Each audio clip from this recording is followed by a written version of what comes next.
this explains how the discussions are graded. Now, I really hope that you'll go back and read this in detail later, because as you can see within the document, there are examples of posts that are worth different amounts of points. So it's important for you to go back and read those so that you'll get a good idea of how your discussions will be graded. But I'm just going to go over that a little bit right now so that you'll have a general knowledge, and then you can go back and read the examples for more specifics. So first of all, for every topic that we have in this class, there's going to be a discussion, and those discussions would take place once a week. Usually I post the topic that you're going to discuss on Sunday, and then you'll have a week to respond to that discussion topic.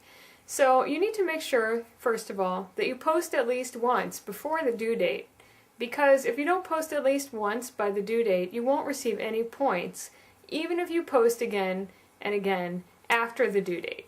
But let's say you post at least once by the due date, you can get up to 50 points for one post.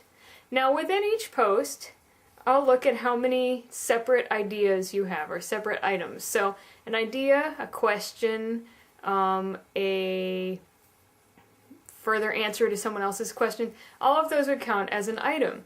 And depending on how much detail, how much you've thought out these things, and maybe how many examples you give, that would be up to at least 25 points. So each item can be worth up to at least 25 points. You can have unlimited number of items within your post, but the whole post can only be worth up to 50 points. So for example, you could have 2 very well thought out, detailed items where you give examples and explain what you mean, and that could be worth 50 points. Or you could give 5 very short items where you maybe say a little bit but not a whole lot, and that could be worth 50 points. If you only talk about one topic the whole time, that can only be worth 25 points, even if your post is several pages long. So that's the important thing to remember. Each item can be worth up to 25 points. Each post can be worth up to 50 points. Obviously you want to get 100 points for your discussion. So that means you're going to have to post a minimum of twice per discussion, right? Because each post can only be worth up to 50 points. So you'll post at least twice for each discussion. Now, as long as you posted by the due date, I'll usually grade it very quickly after the due date, and then you have 2 more weeks to keep adding more posts, to keep gathering more points for that discussion. The reason for this is we want it to be a discussion. So if I made everything due at once, you probably wouldn't necessarily read your classmates' posts, because a lot of times people procrastinate and leave things off till the last minute, and then everyone would just be frantically posting the night it's due at midnight, and it wouldn't really be a discussion because you wouldn't actually be reading what anyone else had to say and responding to that. This way, you have about 2 weeks after the due date to keep reading each other's posts and responding to them. This is very important because the discussion board is really where most of the learning will take place in this class. Both your own learning through doing research and answering other people's questions, and also asking. That is our classroom. Now if you think about it, in a regular class, we spend 2.5 hours a week in the classroom. So you can expect to spend about 2.5 hours a week in the discussion board. And if you do, you'll do very well in the class. If you try to cut back and maybe just spend half an hour or less, you're not going to do very well in the class. You need to budget 2.5 hours a week approximately for the discussion board, so that way you can be sure to have enough time to really go over everything. Now, like I said, I really hope that you'll go through what I have here and read all of the examples so that you can get a really good idea of how much different kinds of posts would be worth. And during the first couple of weeks, you'll probably want to revisit this so that maybe after you get your grades on your first posts, you might want to take your post and compare them to these posts here and see how they were scored and see if the scoring is about the same.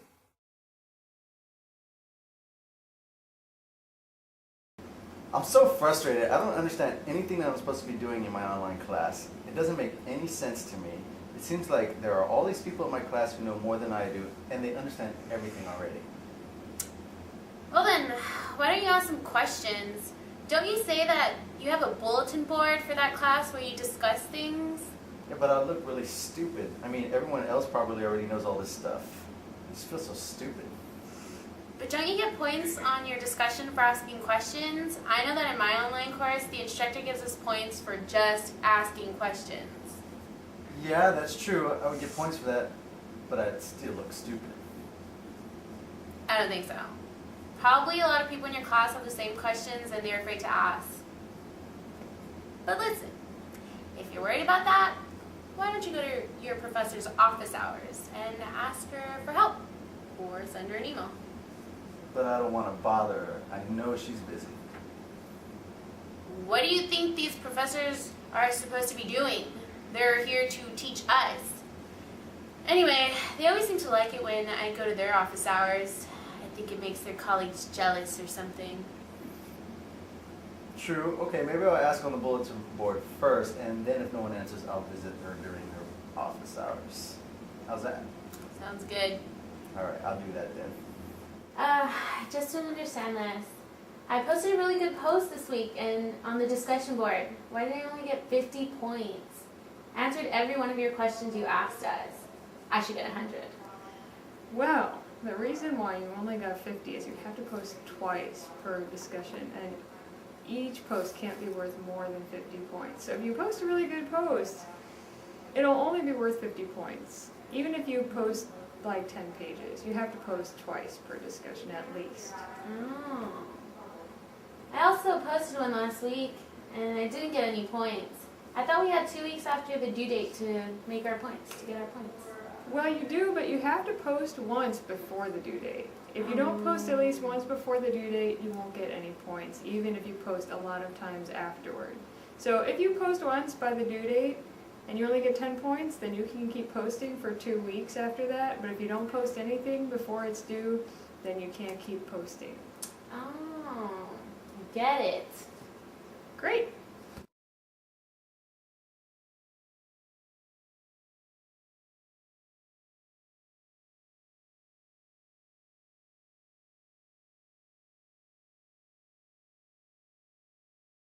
Okay, so let's go back now to the previous page.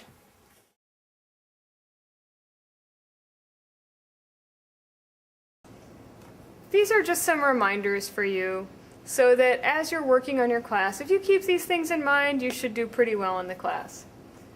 First of all, online classes are a little different from face-to-face classes because no one is going to call you up and make sure you're doing your work. And unlike in a regular class where if you don't turn in your homework, your teacher is going to ask you why, it's possible that, you might not come to my online class and I would have no way to reach you. So therefore, it takes a lot of discipline on your part.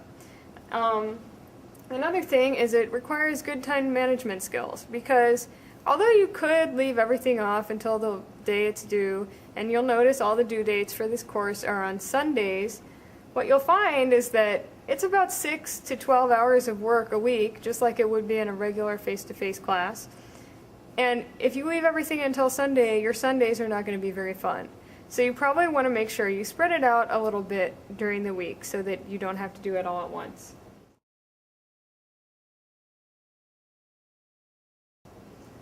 Another thing about online classes is you need to make sure that you ask for help when you need help. In a regular face-to-face class, I'll look around the room and I can see sometimes, because of my students' facial expressions or their body language, that they're confused and need extra help.